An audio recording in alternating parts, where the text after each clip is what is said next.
The following program is presented by DSPN Live.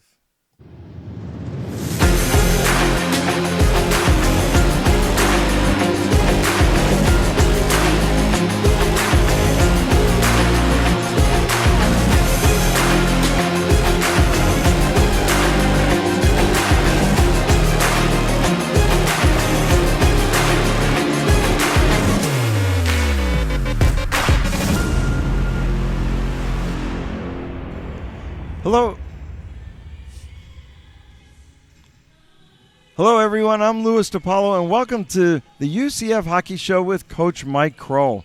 Last weekend, the Knights took on perennial power Florida Gulf Coast Eagles, who appeared like they were a dying breed until the game started. That was anything but true. Coach, welcome back to the program, and thanks for joining us on the show. Thanks, Louis. Big weekend last weekend against Florida Gulf Coast. Similar start on Friday night. The Friday night blues continued.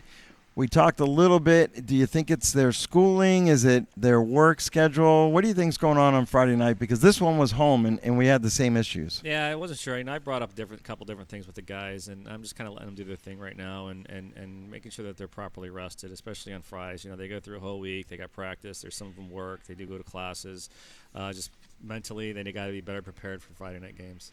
Anything you're going to do different this week? No, I think they've learned. Hopefully, they've gotten these blues out of them, and they can come out Friday here back at home and be ready, prepared for Tampa. So let's review specifically Friday's game. Team defense was a major problem. The Knights were outshot 2-1. UCF had 21 shots on goal versus 47 for Florida Gulf Coast. Wasn't good at all. Was not happy with the performance. They know it, and they feel it. And we didn't execute the way we wanted to execute anything. We didn't give the support we needed to our goaltender Ben and net. And we've reviewed some of the things that went wrong, and hopefully they'll come back this week. And they did turn it around on Saturday, though. The biggest thing that we saw was the neutral zone speed of Florida Gulf Coast. They came through without any obstructions at all. That puts a lot of pressure on the defense and on the goaltending. Yeah, too many stretch passes. We didn't shut down Gulf Coast the way we wanted to in neutral zone. Guys got behind us and into our zone, and we didn't give protection to our goaltender the way we should have. So we got some things to work on moving forward. So the one thing with the stretch pass is if you watched Gulf Coast play on Friday night and you saw the game with us here on DSPN Live, their passes were much shorter, much easier to make, much more manageable, whether they were in their own zone, the neutral zone, or the offensive zone. Yeah, sometimes we can go out and execute things that we want to in practice, and we don't really necessarily practice a stretch pass. And we want to tighten things up a little bit, especially playing good teams like Gulf Coast and Tampa ahead. And we got to shut that down a little bit. And sometimes they go out there, the guys, they might do something on their own the way we don't want them to do it and as hockey players, but we have to review that and correct it. And then the other thing we saw was on Friday night, it was very noticeable the regrouping of Florida Gulf Coast, whether it was their own end or coming back out in the neutral zone. They did a great job of getting all five guys together, and the spacing was perfect. Yeah, they kept it tight. They really did. You know, those guys have been playing together for quite a while, and I think we've got a lot of new players on our team right now. They're still trying to get used to each other. Our lines have been kind of hit and miss as well, so we got guys that moving in and out of the lineups as we overcome some injuries and guys not being able to play. So we're getting things back together, and we'll tighten things up as well. Well, Saturday was another day, and it was another great effort again, a big comeback from Friday night. Talk about Saturday's game. Yeah, they came back. They got the rest the way we wanted to make sure they were mentally prepared for Saturday's game, and they did better. The performance was really, really good. Despite being down 1-0 in the first period, they didn't give up, and they played with a lot of heart that game. I was really happy with the performance. The other thing that we talked about was the speed coming through the neutral zone. It was much more contested on Saturday. I thought the forecheck was better. I thought the physicality was better. And they just did not come through the neutral zone uncontested, bearing down on our defense. Yeah, they worked really hard. They didn't want to give up. They played with a lot of passion out there, and every shift they were given 100% most of the time. And they did well. I was happy with them not giving up. And one thing we have to work on, though, is our penalties. We spent over a period in the penalty box on Saturday, which wasn't acceptable. So it's something we have to work on, staying more disciplined. Yeah, and that'll come up in a little bit when we talk about our next opponent here at RDV Sportsplex, which is the Tampa Spartans. But the one last thing from Saturday before we get to the replays was the heart of the team to come back from Friday night and play a great game on Saturday and to tie a team that's a perennial power. I think that speaks a lot about the character of the kids. They do. They really. I keep telling them all the time that they have what it takes to really be a championship team this season. And as they're coming together, they're spending a lot of time together on and off the ice. They're doing really well. The vibe that I get from the guys in the locker room and on our trips has been really good. So I'm happy with how things are going. It may not always go the way you want to right now, but we got a lot of hockey to go this season. It seems like a great group of guys. Everybody I've spoken to and interviewed, they seem like quality kids. Yeah, they all get along. They have a blast. They're all like family. That's awesome. All right, let's get to the replays here. First one is a power play goal by Florida Gulf Coast. Comes back up to the Jeremita boys at the point. They take a shot. Maybe the defense could have pushed out the Eagles player right on the corner, but not too bad, but a better play by them. Yeah, we didn't play the PK the way we wanted to. I think that in our zone, I think we could have put a little more pressure as well. We were a little bit passive, and once the puck got to the point there, it looked like Ben had some traffic in front of him, and he had no chance of stopping that one. Now this next replay, we talked about Gulf Coast passing, and you're going to see them regroup in their own end. They're going to make a pass over to the red line right in front of the benches where the Gulf Coast player is being attacked by two Knights. He's able just to make that one little touch pass with a little extra effort and create a 2-on-1. And fortunate for the Knights, Big Ben was there. The puck goes right back over to that far bench. Just a beautiful little tip pass, and they come out 2-on-1. They make a nice play. Fortunate for the Knights that the player, I think that was Hartman, was in so close on Ben, he really didn't have much that he could do there. Yeah, we got caught up the ice there. We're not doing a very good job getting back. Our defenseman pinched, and we didn't have anybody covered. Left one defenseman back, and that put us in a bad situation. And thank goodness Ben was on his game that shot. Now, trailing 1-0, the Knights have a comeback, and here's the first goal. There's Gatz. He's able to take a hit, chip it up to the neutral zone, where Berge picks it up. He comes right across into the slot. Hunter Chard goes in front. Stiles has no chance on that. Great execution all the way around, starting in the defensive zone, through the neutral zone, and in front of Stiles. Yeah, we spent a lot of time on rushes and practices, and look at that play. Gatsby started it by taking the hit in the defensive zone, and all the way up the ice, Berge came through, and we talk about picks, the defenseman, and there's options for hockey players when they go on an odd man rush in a 2-on-1 play, and there could have been a number of different things that took place, and Hunter, the way he came through and picked the goalie, and Berge timed it right, and it took the shot at the right moment, and that really was a lot of momentum for us from there. And the composure that he showed, which was different than what we've seen in previous games, where they just got inside the blue line and start firing shots. His composure to let the play develop in front of him, for Chard to come across, that was great. He did everything textbook. Could have been more prouder of how that all executed from the start, from our zone into the final end there at the goal.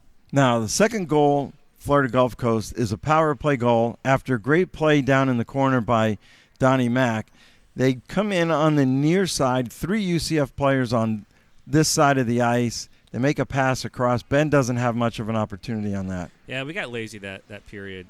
We didn't execute the PK that we wanted to, and we could just kind of let them coast through the neutral zone, and we sat back and watched them enter our zone, and that shouldn't happen on our PK. How difficult is it to teach the power play on the Olympic sheet? Actually, we've gotten quite used to it. It was a change for me, obviously, because I've never been on the Olympic sheet, but a lot of the players have been used to it, so it's not that difficult. It changes when we go to a different sheet of ice, obviously, but I think they're doing fine with it. Down 2-1, the Knights could have folded, but they didn't. Watch this goal here coming up by Holman. He's going to get the tip. It starts with him down below the goal line, Coach. Ruiz picks it up at the point, takes a slap shot, falls down, but still gets it on top of Holman's stick. and it's deflected by Styles for the game-tying goal, and that's where it ended. Yeah, it's funny. I don't think Gonzo even knew it went in the net after he took that fall. But does he have a concussion? Yeah. No, he's good, but he was really excited. I mean, that's what we teach, and as coaches, we spend a lot of time shooting the puck from the point and having our guys in front of the net stick on the ice. And even though Gonzo was at the point that moment of the game, took the shot, put that extra effort in, took the fall. Holman had a stick in the right place, and right in the net it went. Yeah, it was a perfect play because he started that play down behind the goal line, made the pass over in the corner, and the puck comes up to Ruiz. He saw it, but as soon as Holman left the goal line, he went right in front where he needs to be, had his stick on the ice, which you've been saying since you've been coaching Mike, keep your stick on the ice in front, and good things will happen, and that's what happened right there. Yeah, we talk a lot about, as Holman, they have the puck behind the net. When it goes to the point we want to put some visibility in front of the net, and that's exactly what he did. All right, more with Coach Kroll after this. For all of your mortgage needs, think Seminole Money Tree. Our dedicated staff delivers exceptional one-on-one service that is second to none in the industry. Yes, the American dream of home ownership is alive and well, but it takes the right team to make it happen. We offer FHA, VA, and conventional financing anywhere in the state. For more information, visit us at SeminoleMoneyTree.com, established 1986. Next up for the Knights is perennial power, University of Tampa Spartans. Much like UCF, they played their way through regionals last year, did very well at nationals, and Coach Kachera has most of those kids back on his team. They're off to a hot start. Coach, the competition in the SCHC is so hot every week. You got another strong opponent coming in here. Have you had a chance to see him yet? I have not seen Tampa play. They've always had a strong program. Their coaches do a really great job with the players, and I haven't seen them since end of last season. I got to see a little bit of their game with Embry-Riddle on Friday night. They lost that game to Embry-Riddle Friday night, 4-3. Then they came back and won Saturday. Coach Bob Joyce was kind enough to join us on Friday night after the game, and I asked him the difference that he saw between Gulf Coast and Tampa, and he said Tampa's a little bit bigger and a little bit faster. So none of that is good news for the Knights if you're thinking about where we need to improve, right? Yeah, I think it's really, like you said, the SCHC is just really good competitive hockey going on right now. You don't know who's going to show up to play, and one day, we can have our A game and do well, and then we may not. And we got to really focus on executing 110% both games coming up. So if you're a numbers person, which we are, they're off to a great start. Their record is 8-1, 0-1 so far. But here's this. 4-1 was their first victory against Florida Gulf Coast, and 10-0 against the Gulf Coast team that we just played. Their penalty kill is at 92.9%, but the power play, 41.5%. Those are pretty potent numbers. Yeah, they're doing really well. They got a great group of guys that have been playing together for a while, and we'll see how things go. We may not be 110% out there each and every shift, but that's the game plan, and we're going to stick to it. And we might have things going for us, but we don't have we're not lighting up the scoreboard like we want to, like Tampa is. But again, it's real competitive hockey right now, so you never know who's going to show up and play. Well, the game plan certainly has to include limited penalties because you don't want to give any power play opportunity 8 or 9 times in a game, let alone one that's going at a 41% clip. And then as far as what's next on the scoring side, I think you want to play a closer game, keep a little bit closer to the vest. So all the things we talked about from Friday night that we did better on Saturday, they'll be real important against Tampa. Yeah, we've really got to tighten things up this weekend. So we'll see how things go. We really want to be aggressive on our forecheck and just make sure we're protecting the front of our net the way we should be, and then staying out of the penalty box. All right, more with Coach Kroll right after this. The RDV Iced End Pro Shop is your one-stop shop for all your hockey needs. The Pro Shop carries all lines of the top protective gear and equipment. The Iced End staff is trained to fit you in the right gear and recommend the best equipment for the skater's skill level. Stop by the RDV Pro Shop, or you can call them at 407-916-2552 and tell them that Lewis sent you. All right, we got a new feature this week here on the UCF Coaches Show. We're going to call it the Nighttime Spotlight. The number one star of the game on Saturday was senior goaltender Ben Tebow. He's faced 85 shots the last 2 games against Florida Gulf Coast, and he had 100 and something against USF. Talk about Ben, this is your second year with him in net. He's a senior leader from Vermont. What's he like on the ice? What's he like in the locker room? Ben's just an all-around great guy. He shows up to all our practices. He does really well. He puts 100% out every time he's out there. He's our backbone to our program right now, and he really uplifts the guys and just does a phenomenal job. His pregame is just he's in his own mindset, and I love it. I love every minute of it. The guys love him. He's just a great all-around guy to be around. So. In every team, you start building with the goaltender out, and there's a great starting block right there. There is, yeah, and he's got two guys, Thong and Tyler backing him up, and they give him the full support as well. And as much as we want to give the other guys the opportunity as well to get in net, Ben is really carrying the program right now in the direction we want to. So how does that work with the three goaltenders in the support for each other? Yeah, they all get along. They understand their roles and the expectations of playing hockey with the Knights right now, and they're just really pleasant to be around, and they don't complain. You don't hear anything from them, and they go out all three of them and give 100% out in practice. Well, Big Ben, we call it TiVo time around here. He's certainly done a great job. Here's a big save that he makes, basically point blank. The puck is going to come in to the UCF zone. It goes behind the net. Great forecheck by the Eagles. They rub their man off. They got number 14 goes right in front. Uncontested. Ben there with the big save. That was a huge play in the game. He's been awesome. Yeah, it was an awesome save by him, and it just shows his mental preparedness for the game. And as we've had our ups and downs this season, he knows what it has to do to stop the puck, and he's done a really great job with it. The steady hand in that. Yeah, he's been awesome. All right, the Knights are home this Friday night against University of Tampa. Puck drop is 10:15. If you can't make the game, you can watch us here on DSPN Live. Remember, you can follow Knights Hockey and DSPN Live on Facebook, Twitter, and our individual websites. Please be sure to support your local college teams. Thank you, Coach, for keeping UCF hockey great and being a part of our show. I really appreciate it. Thanks, Lewis. All right, for Coach Mike Kroll, his staff, and the rest of us here at DSPN Live, I'm Louis DiPaolo. See you Friday night.